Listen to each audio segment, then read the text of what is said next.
Hey guys, this is a video that is really long overdue. I think the last time that I posted a video was probably about a year ago, around the holiday season.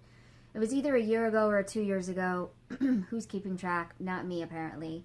I wanted to put a video up tonight on my YouTube channel because I think it's about time that we start to get into this a little bit more regularly, especially since a lot of you have been asking for this to happen more frequently.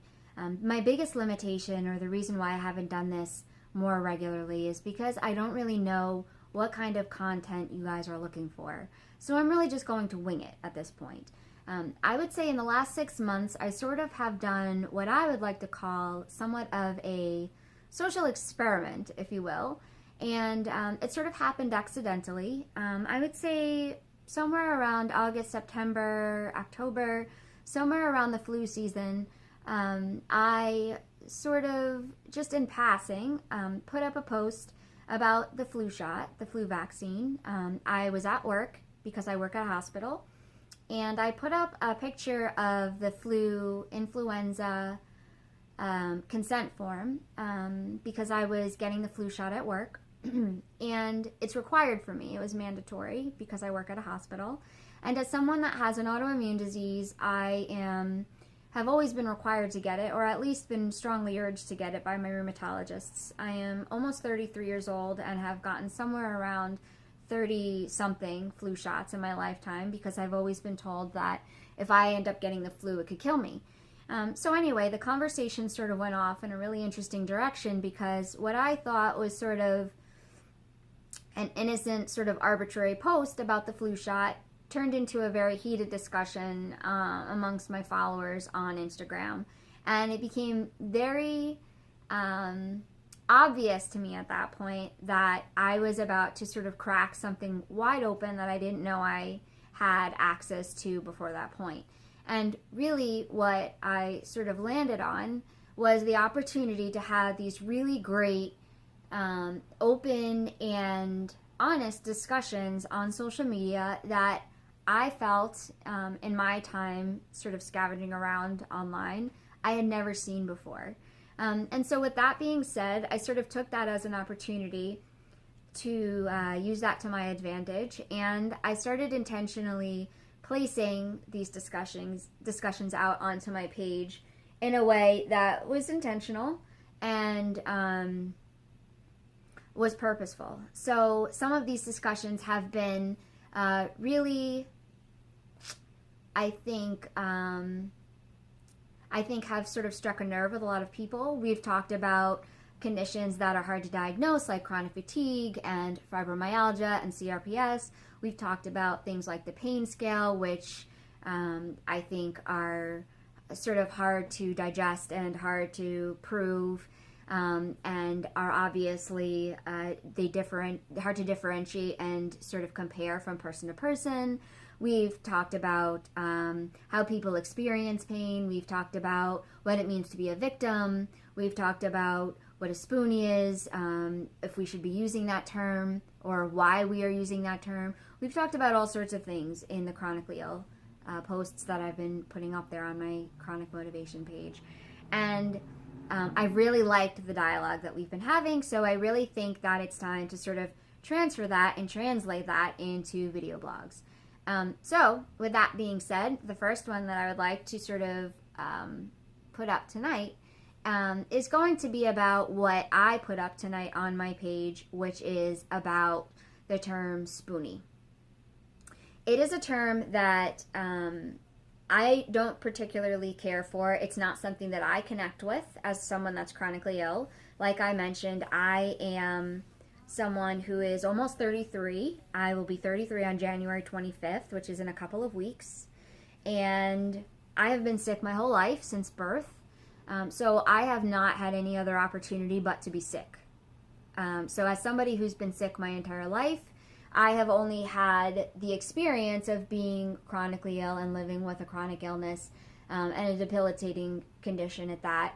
And with that being said, I've also lived in a world that did not have social media. So imagine my surprise when, I hop on Instagram, albeit a little late, because I think I am a little bit later to the game with things like that. I have studied communications and psychology, and I have a master's degree in communication studies. And so I care a lot less about social media in general. And I start to find and stumble upon this world of chronic illness and this sort of chronic illness community that exists that I don't feel like I fit into. And in that world, there's a lot of stigma, and there's a lot of these phrases, and there's a lot of these sort of kitschy nuances that I don't relate to, and that I don't buy into, and that I don't grab onto or feel are mine as someone who's chronically ill. And one of those things, like I said, is being called a Spoonie, being labeled a Spoonie. And so what do we mean when we're calling ourselves Spoonies? Spoonie is someone who is, I guess, someone who identifies as being chronically ill, or someone who's suffering with a or multiple chronic illness or multiple chronic illnesses. What that means is there was an individual whose name escapes me at this moment, who came up with the spoon theory a few years ago, which basically talked about, you know, the level of energy or whatever throughout the period of a day, when, you know, you have to like bank a certain amount of energy and you run out of it and blah, blah, blah, blah. I don't want to talk about the spoon theory necessarily. But basically, the spoon theory, I don't think is the worst thing in the world. I think that it's an interesting approach to sort of represent what someone with chronic illness goes through, because I do think that every day we do sort of hit a limit, and once we hit that limit, there is really no going over it unless we want to sort of take from the next day. But with that being said, I do think that we've gone off in a really frustrating direction when it comes to how we identify ourselves as chronically ill individuals. And when I say we, I don't mean me, because I don't identify myself as a Spoonie. I identify myself as someone who's chronically ill. And what I mean by that is I think that when we start identifying ourselves with kitschy and cutesy words like Spoonie, I think we're sort of taking away and sort of lessening what it is that we're going through. And I think that there's also a little bit of a divide in the chronic illness community between people who have sort of lived it and are going through it, and people who sort of want to from afar. And I say that really with a big set of balls. I understand what I'm saying when I say that. I understand that it's a really nervy thing to say. But I also think that there's a much younger generation that finds the idea of being chronically ill sort of attractive in a sense, because there's a lot of attention seeking happening. But believe me when I say that there is really nothing that should be fun or exciting or attractive about being chronically ill. Are people who are chronically ill strong and tough and everything that you should want to be? Of course. But that doesn't mean that if you aren't chronically ill that you should aspire to be it. And that's sort of where I get defensive and sort of protective of it and protective of my own. And so that's why I want to talk about it. So when it comes to the word Spoonie, I don't want to identify myself as someone being a Spoonie, because I think that it's degrading, and I think that, like I said, it sort of takes away from.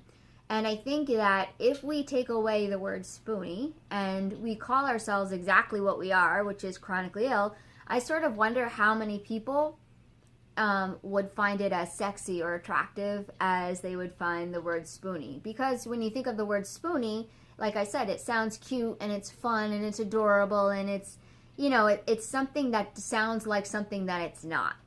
But when you talk about being chronically ill or sick, those are very scary words, and those are words that unless you are those things, I don't know that people would necessarily want to talk about. Even if you are those things, it's sort of difficult to talk about. So I think that it's easier, especially if you're not sick, or if you're not as sick as you are claiming you are, it's easier to say that you're a Spoonie in a world when you're not that sick. So I think it's easier to fabricate. I think it's easier to be hyperbolic. And And I think that, you know, in a world where, you know, it's easy to sort of portray ourselves as being however we want to be, I think we have to be very, very careful about what that looks like.